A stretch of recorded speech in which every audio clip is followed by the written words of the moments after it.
Hello, Leo, Sun, Moon, Rising, and Venus Signs. Kamusta kayo? Sana po'y nasa mabuti kayong kalagayan.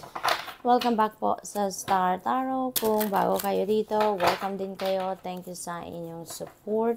I truly appreciate it. God bless you all. Pauna mensahe po ni Leo ay smoky quartz. Ayan, let it go, Leo. Kung ano man itong bagahe pa sa puso ninyo, i-let go nyo na yan. Kung ano man yung nagpapahirap ng inyong sitwasyon, ng inyong pakiramdam, let it go.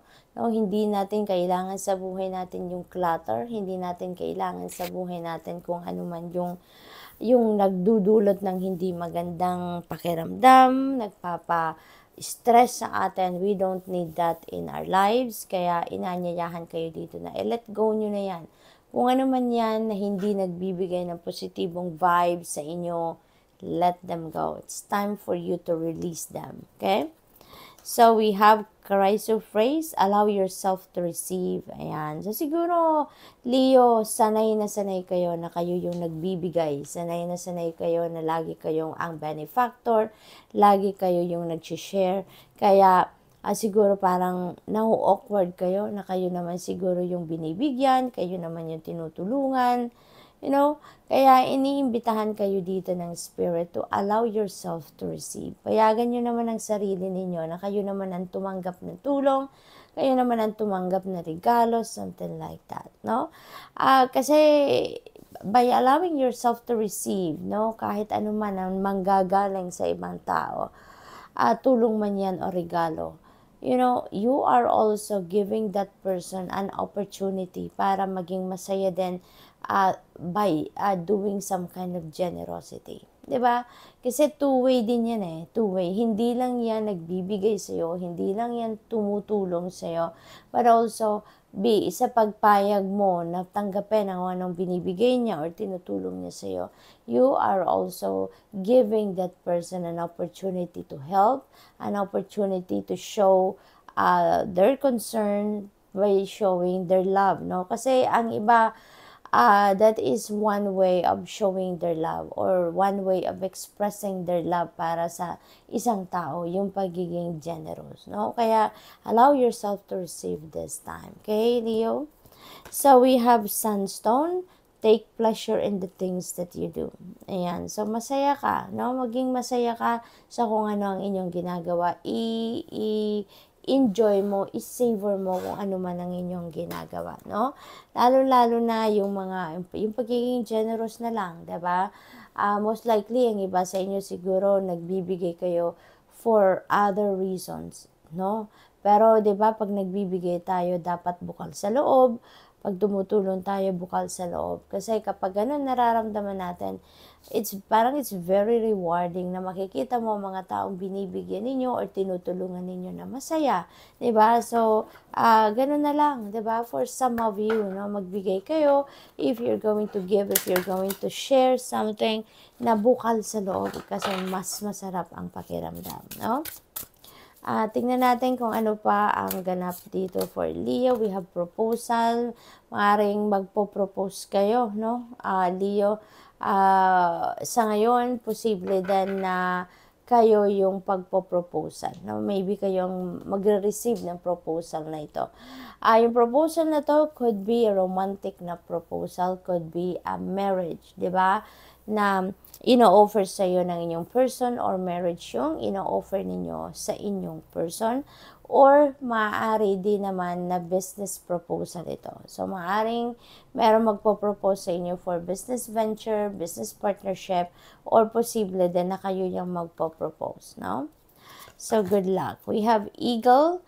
You will soar towards your destiny with greater clarity and strength. Ayan. So, this is really beautiful kasi you know where you are heading. You know. Alam mo kung ano yung patutunguhan mo. Alam mo yung direksyon ngayon ng buhay mo. You know, no? Sigurado na kayo with clarity and with your inner strength, papunta na kayo sa inyong destiny. You are heading towards your destiny. So, we have transformation at yan ay mag-create ng bagong sitwasyon sa buhay ninyo. You are embracing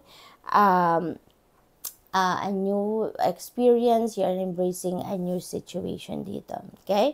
So, reach out for the power and the strength to make changes, enrich your life, and become the person you want to be.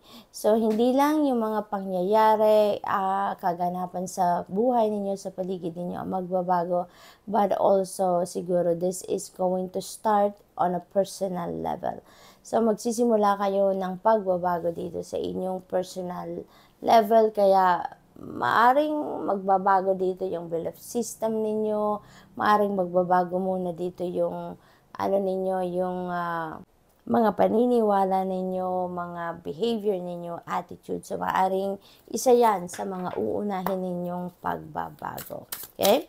So, tingnan natin kung ano pa ang ganap dito for Leo. We have Page of Swords. Merong magandang balita, no, na parating dito sa inyo.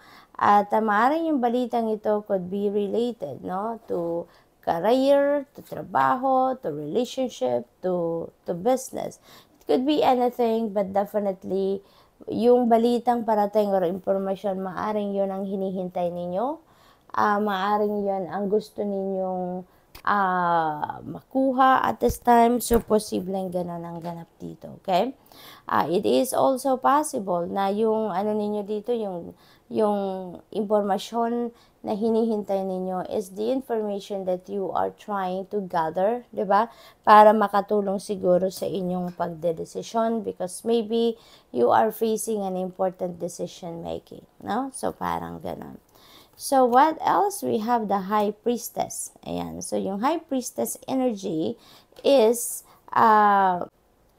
about intuition. Okay? So, this is about intuition, about dreams, the divine universe, no? Or the rest of your spirit team, siguro sending you messages, no? Siguro intuitive messages, mga signs, symbols, synchronicities, siguro ang pinapadala sa inyo ng universe.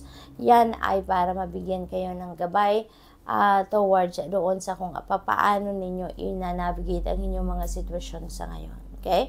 So, it is important for you to pay attention to your intuition, pay attention to the signs, symbols, and synchronicities na dumadating or nakikita ninyo, because that is your guide. Okay? So, we have strength. You may need to activate your inner strength dito in order to navigate your current circumstances, lalong-lalo na meron kayong mga pagbabagong kakaharapin sa ngayon or meron kayong mga pagbabagong gagawin sa buhay ninyo. So, kailangan ninyo na magpakatatag, kailangan ninyo na tibayan ninyo ang inyong loob, because maaaring may mga pagbabago dito na magaganap sa buhay ninyo na medyo siguro kailangan ninyo na lumabas sa inyong comfort zone. Maaaring kailangan ninyo na mag-take chances dito, or maybe kailangan ninyo na lumabas sa iyong comfort zone. Kaya magpakatatag kayo. Okay? So, good luck, Leo, and that's all I have for you for today. Thank you for watching. Love and light. Namaste.